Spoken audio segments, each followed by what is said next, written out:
The word legendary gets thrown around a lot in the automotive world, but sometimes, just sometimes, a car comes along that's so absolutely ridiculous, so patently insane, that it actually deserves that title. And in 1970, Plymouth created exactly that car, the Roadrunner Superbird. Now I know what you're thinking. Oh great, another video about that crazy wing car. But hold on, because this isn't just about that massive rear spoiler that looks like it was stolen from a Boeing factory. No, this is about one of the most fascinating stories in American automotive history, where a bunch of engineers basically told physics to take a vacation and created a street-legal NASCAR weapon that was so ahead of its time, it's actually more aerodynamic than some modern supercars. Yes, really. The Superbird was Plymouth's answer to a problem that, honestly, only muscle car-crazed Americans in the 1970s would try to solve.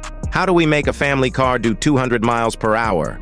And boy oh boy did they come up with something special. But before we dive into this wild tale of aerodynamics and horsepower, let's cover some background on why Plymouth decided to strap a wing the size of a park bench to the back of their Roadrunner in the first place.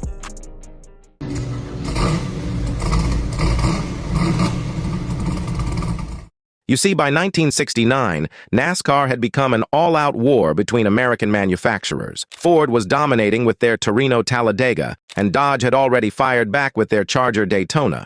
But Plymouth? They were getting absolutely destroyed on the high-speed ovals. And back then, the old saying, win on Sunday, sell on Monday, wasn't just a catchy phrase. It was literally how these companies moved metal off dealer lots. So Plymouth decided to do something that was, frankly, certifiably insane. They took their Roadrunner, a car that was already pretty wild in its own right, and turned it into something that looked like it belonged in a Looney Tunes episode. But the crazy thing, every single bizarre-looking piece of this car was actually backed by serious engineering.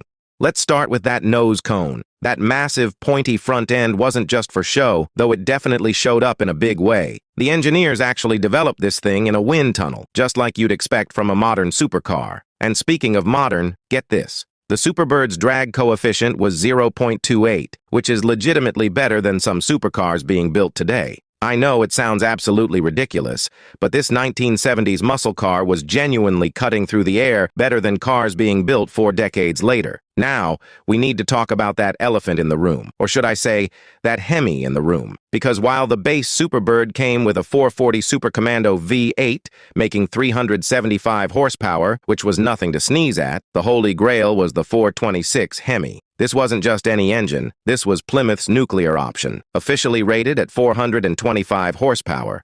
But let's be real here, that number was quite highly underrated. In reality, these engines were pushing closer to 550 horses when they were really breathing. And this is where things get really interesting. Plymouth had to build these cars for the street to meet NASCAR's homologation rules. The rule book said they needed 1,920 cars built and sold to the public. Now, imagine walking into a Plymouth dealer in 1970 and seeing this thing sitting there. That massive wing wasn't just for show either.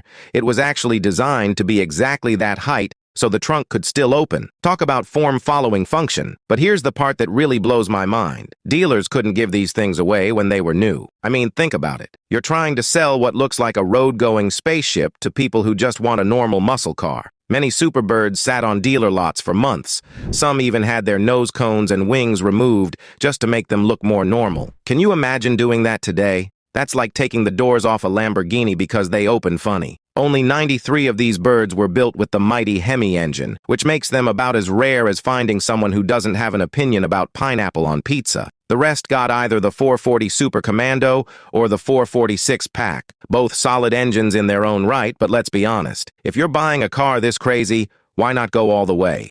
On the track, this thing was an absolute monster. NASCAR drivers like Richard Petty were hitting speeds over 200 miles per hour, which in 1970 was just mind-bending. And they were doing this on bias-ply tires, which is kind of like trying to set a land speed record while wearing Crocs. It takes some serious courage. After dominating the 1970 season, NASCAR changed the rules for 1971. They basically said, hey, these aero cars are too fast, so we're going to restrict engine sizes for them. It was like bringing a knife to a gunfight, and just like that, the Superbird's racing career was over almost as quickly as it began. And those cars that dealers couldn't give away in 1970, they're now some of the most valuable muscle cars on the planet. We're talking serious money here, like sell your house and maybe one of your kids' money. A Hemi Superbird in good condition today will easily fetch over $1 million at auction. Just a few months back, one sold for $1.65 million. That's a pretty solid return on investment for something that originally stickered for around $4,300. Looking at it now, the Superbird represents everything that was great about the muscle car era. It was excessive, it was outrageous, and it was built for one purpose: to absolutely dominate NASCAR. The fact that they had to sell it to the public was just a happy accident that gave us one of the most iconic muscle cars ever made. Let me know in the comments what you think about the Superbird. Would you daily drive one of these if you could? And don't forget to like and subscribe for more deep dives into some of the most fascinating cars ever built. Until next time, folks.